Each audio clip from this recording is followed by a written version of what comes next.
आज की press conference Jammu Kashmir reserve category empowerment alliance की ओर से की रही, जैसे कि हमारे कॉन्स्टिट्यूशन राइट्स को लेकर और जो हमारे ऊपर एट्रोसिटीज हो रही हैं उसी को लेकर आज की जो प्रेस कॉन्फ्रेंस है।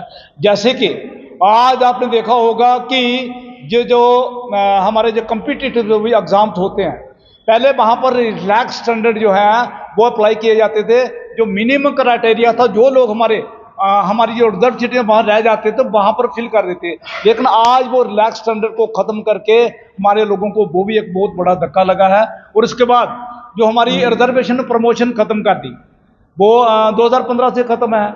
वो जो हमारी जो हमारा जो रिजर्वेशन एक्ट है, जो उसकी सेक्शन 6 है, उसे डिलीट करके रिजर्वेशन प्रमोशन ख़त्म कर दी अक्टूबर 2015 से।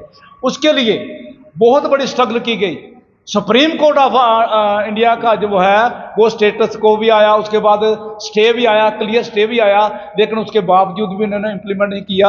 और उसके बाद बड़े मजे की बात यह है कि 1 मार्च 2019 को प्रेसिडेंशियल ऑर्डर आता है, पार्लियामेंट के अंदर पास होता है कि रिजर्वेशन एंड प्रमोशन भी जो हमारा आर्टिकल, जो हमारा कॉन्स्टिट्यूशन अमेंडमेंट 37 है, वो भी एक्सटेंड होगी और इकोनॉमिकली वीकर सेक्शन के लिए 10% लागू होगा। वेराज के इकोनॉमिकली वीकर सेक्शन के लिए 10% लागू हो गया, लेकिन जो हमारी 77 जो अमेंडमेंट जहाँ पर लागू होनी थी वो लागू नहीं हुई, और आज तक वो लागू नहीं हुई। प्रेसिडेंशियल ऑर्डर के अंदर भी लागू नहीं हुई। ये बहुत बड़ी, और इसके साथ हमारी विडंबना यह है कि अभी पहले का रिजर्वेशन प्रमोशन में थी, अभी इन्होंने डायरेक्ट रिक्रूटमेंट भी खत्म कर दी और रोस्टर ऐसा निकाला है कि आने वाले टाइम में अगर ऐसी की बात करें तो 25 साल के बाद भी एज पर जो हमारे रोस्टर पॉइंट के हिसाब से उसकी प्रमोशन नहीं होगी।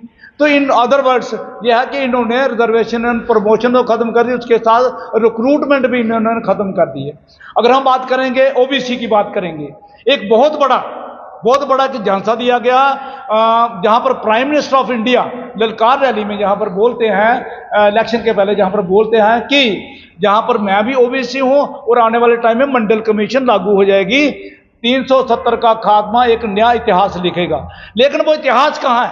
सबका साथ सबका विकास, ये सभी का जो नारा लिया था, हम चाहेंगे वो आज कहाँ गया वो नारा? क्यों सभी को साथ लेकर नहीं चल रहे हैं? क्यों से यहाँ पर पूरे देश के अंदर 100% है, जम्मू कश्मीर के अंदर 100% क्यों नहीं है? वो उसके साथ ही जो इन्होंने क्या किया, वो 27% तो दूर रही, 15 और ग्रुप डाल दिए।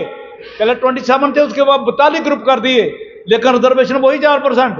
ये बहुत बड़ा जो धोखा ओबीसी के साथ भी है। अगर शेड्यूल ट्राइब की बात करें, उनका भी स्टेटस डिलीट कर दिया। तो इस तरह हमारे जो कॉन्स्टिट्यूशन राइट्स हैं जो SC ST OBC के, वो जम्मू कश्मीर के अंदर लागू होने चाहिए, वरना ये जो समाज है ये बिल्कुल तैयार बैठा है, आने वाले टाइम की इलेक्शन में तैयार बैठा है। अगर ये ऐसा नहीं हुआ तो बहुत बड़ा सबक सिखाएंगे। टेक वन अब आपके व्हाट्सएप पर। व्हाट्सएप करिए hi 9728253663 पर।